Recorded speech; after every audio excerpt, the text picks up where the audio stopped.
राधे राधे, जय श्री कृष्णा। एकादशी व्रत रखने पर भी दान पुण्य क्यों जरूरी है? उत्तम व्रत है एकादशी, लेकिन दान पुण्य जरूर करना चाहिए। ऐसी एक कहानी है कि एक स्त्री थी, वो बहुत एकादशी के व्रत करती थी और हमेशा एकादशी का व्रत बड़ी श्रद्धा से करती थी और बहुत कम से कम खाती थी। तो वो पतली दुबली सुकड़ी हो गई और जब वो यह संसार से गई तो लेकिन दान पुण्य बिल्कुल नहीं करती थी, किसी को कुछ नहीं देती थी। जब वो संसार से गई और जाकर वो भगवान से मिली तो भगवान ने उसे सुंदर महल दिया, सब कुछ दिया, लेकिन खाने को कुछ नहीं दिया। अब उसने पूछा कि आप मुझे खाने को क्यों नहीं कुछ दे रहे हैं? तो भगवान ने कहा, तुमने किसी को कुछ दिया ही नहीं, दान पुण्य किया ही नहीं, तो मैं तुम्हें कैसे दूं? तो फिर उन्होंने उसे कहा कि एकादशी आएगी और एकादशी वाले दिन तुम्हें अप्सराएं आएंगी और वो व्रत की कथा सुनाएंगी और उसके बाद तुम दान पुण्य करना, उससे तुम्हें उत्तम परिणाम मिलेंगे और फिर तुम्हें खाने पीने के लिए सब कुछ मिलेगा। तो एकादशी का व्रत करने के बावजूद भी आप सबको दान पुण्य जरूर करना चाहिए।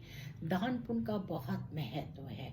जीवन में अगर सबसे उत्तम कुछ है तो दान है, इसलिए दान करने से कभी नहीं बचना चाहिए।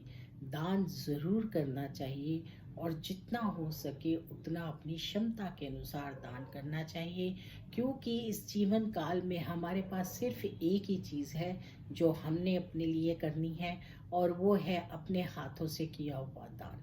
वही हमारे काम आएगा और उसी से हमें लाभ पहुंचेगा। इसलिए आप लोग अपनी क्षमता अनुसार दान जरूर कीजिए, जितना कर सकते हैं उतना कीजिए। आप जिस तरह से सारी चीज़ें करते हैं, ईएमआईज़ देते हैं, घर के लोन देते हैं, गाड़ियों की ईएमआई देते हैं, बच्चों की फीस भरते हैं, घर में बड़ों को देते हैं, छोटों को देते हैं, सर्वेंट्स को देते हैं, उसी तरीके से हर मंथ कहीं ना कहीं एक अमाउंट दान का ज़रूर रखिए, चाहे वो मिनिमम अमाउंट हो, लेकिन दान जरूर कीजिए। इससे आपको बहुत लाभ मिलेगा और आधे से ज़्यादा आपकी जीवन की समस्याएं दूर हो जाएंगी, मेडिकली भी आपकी समस्याएं दूर होंगी।